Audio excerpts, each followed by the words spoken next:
16 जुलाई 1969 ये उस दिन का ऐसा ऐतिहासिक दिन था जिस दिन अमेरिकी स्पेस एजेंसी नासा ने अपने अपोलो 11 मिशन को लॉन्च किया था। और इस मिशन के जरिए अमेरिका ने पहली बार इंसानों को चांद की धरती पर उतारा था, जिसमें नील आर्मस्ट्रॉन्ग एक पहले ऐसे इंसान बने जिन्होंने चांद की धरती पर अपना पहला कदम रखा था। ऐसे में नासा ने अपने इस मिशन को सफल बनाकर पूरी दुनिया में एक नया इतिहास रच दिया था। उस समय अमेरिका पूरी दुनिया में पहला ऐसा देश बन चुका था जिसने चांद पर अपना मैन्ड मिशन सफल किया था। और उसके बाद 1969 से लेकर 1972 के बीच नासा अपने 5 ऐसे ही मून मैन मिशन को भेज चुका है। और नासा के इन सभी मून मैन मिशनों के दौरान उस समय कुल 12 एस्ट्रोनॉट्स ने चांद की सतह पर कदम रखा था।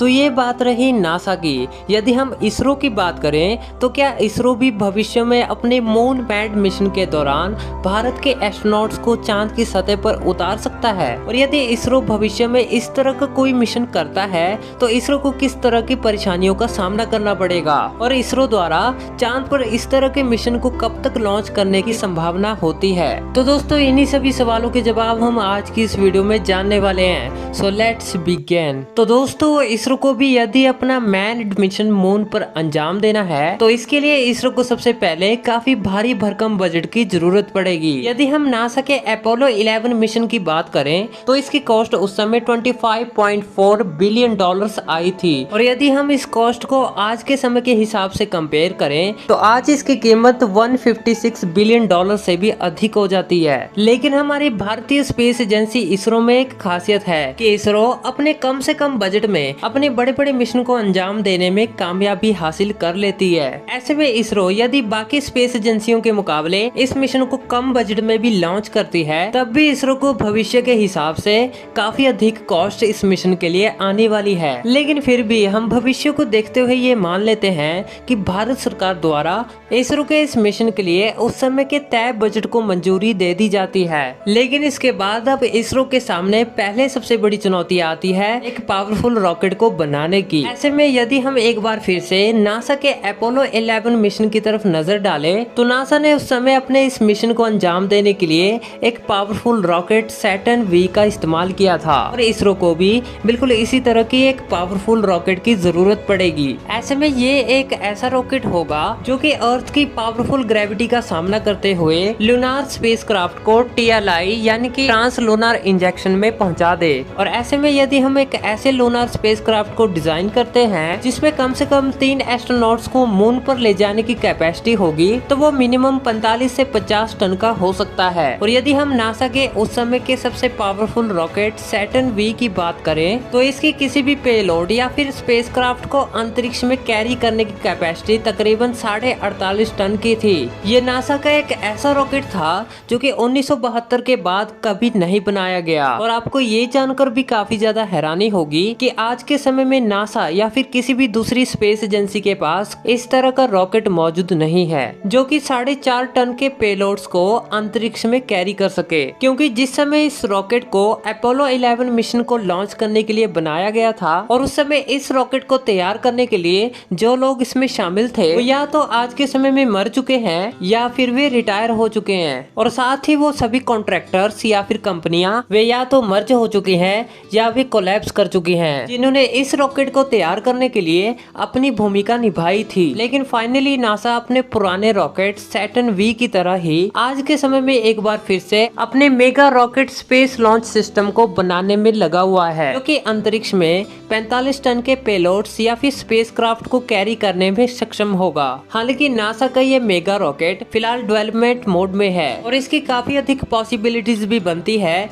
कि नासा भविष्य में इस तरह के रॉकेट को तैयार कर लेगा। तो चलिए अब बात कर लेते हैं इस 45 टन वजनी लूनार स्पेसक्राफ्ट की जिसमें तकरीबन 3 भारतीय एस्ट्रोनॉट्स भी मौजूद होंगे। तो ऐसे में इस स्पेसक्राफ्ट के साथ कुल 2 मॉड्यूल लगे होंगे। ऐसे में जब इसरो भविष्य में इस तरह के मून मैन मिशन करेगा और अपने इस मिशन के दौरान अपने लूनार स्पेसक्राफ्ट को मून की ऑर्बिट तक पहुंचाने में कामयाबी हासिल कर लेगा तो इसमें लगा पहला कमांड मॉड्यूल जो कि मून को ऑर्बिट करने लग जाएगा। और वहीं दूसरा होगा लूनार मॉड्यूल जो कि एक तय समय के अनुसार उसे लूनार स्पेसक्राफ्ट से अलग कर लिया जाएगा और वो मून की सतह पर सॉफ्ट लैंडिंग करेगा। जिसके कुछ समय बाद भारतीय एस्ट्रोनॉट्स इस लूनार मॉड्यूल से बाहर निकलेंगे और अपना पहला कदम चांद मून की सतह पर रखेंगे, जिसके बाद ये एस्ट्रोनॉट्स उस समय के तय समय के अनुसार कुछ घंटों के लिए मून वॉक करेंगे और साथ ही वे मून के कुछ सैंपल्स भी इकट्ठा करेंगे। इस समय में एस्ट्रोनॉट्स इसरो की ग्राउंड कमांड टीम के कांटेक्ट में भी रहेंगे और वहाँ की सारी इंफॉर्मेशन धरती पर इसरो को पहुँचाएंगे। ऐसे में इसरो के इस मिशन को पूरी दुनिया में लाइव टेलीकास्ट भी किया जाएगा, जिसके बाद इंडियन एस्ट्रोनॉट्स अपने मिशन को कंप्लीट करके अपने लूनार मॉड्यूल में वापस जाएंगे, जिसके बाद यह लूनार मॉड्यूल मून की सरफेस से टेक ऑफ करेगा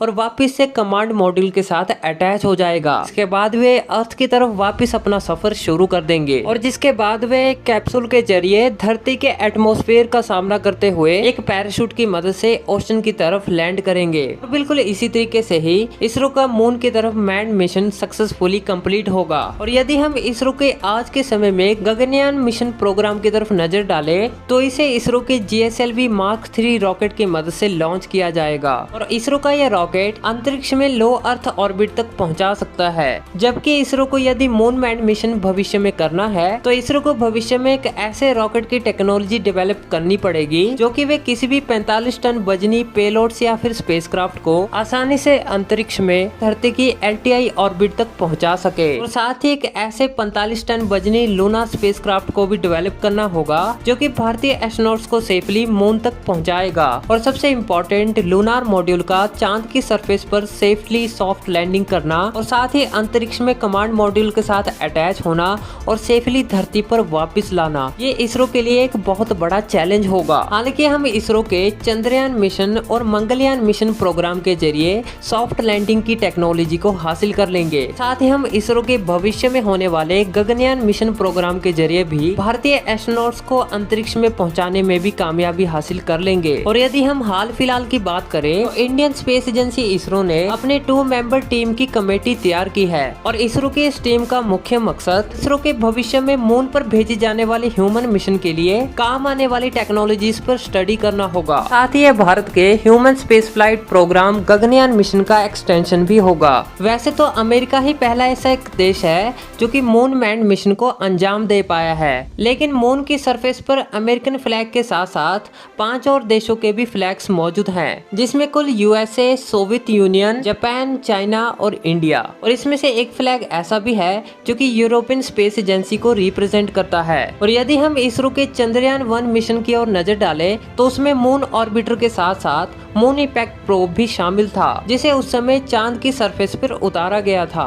और ये भारत का पहला ऐसा ऑब्जेक्ट था जिसने मून की सरफेस पर लैंड किया था, जिसकी मदद से इसरो ने पहली बार चांद की सरफेस पर पानी की खोज की थी। हालांकि भारत के इस मून इंपैक्ट प्रोब के ऊपर इंडियन फ्लैग भी बना हुआ था। हालांकि भारत भविष्य में अपने मून मैन मिशन को कब तक अंजाम देगा, इसके बारे में फिलहाल इसरो की तरफ से कुछ भी तय नहीं किया गया है। यदि भविष्य में इसरो मून के ऊपर अपना ह्यूमन मिशन भेजने में सक्सेसफुल रहता है तो भारत भी एक बार फिर से पूरी दुनिया में इतिहास रचेगा। हालांकि हमें इसरो के मून मैन मिशन के लिए भविष्य तक का इंतजार करना होगा। तो दोस्तों, उम्मीद करता हूँ आज का ये एपिसोड आपको पसंद आया होगा। अगर वीडियो अच्छा लगा तो इसे लाइक जरूर कीजिए और साथ ही सब्सक्राइब कीजिए आप हमारे नए चैनल साइंस टीवी इंडिया को। तो फिर मिलेंगे ऐसी इंटरेस्टिंग वीडियो के साथ, तब तक के लिए दोस्तों जय हिंद।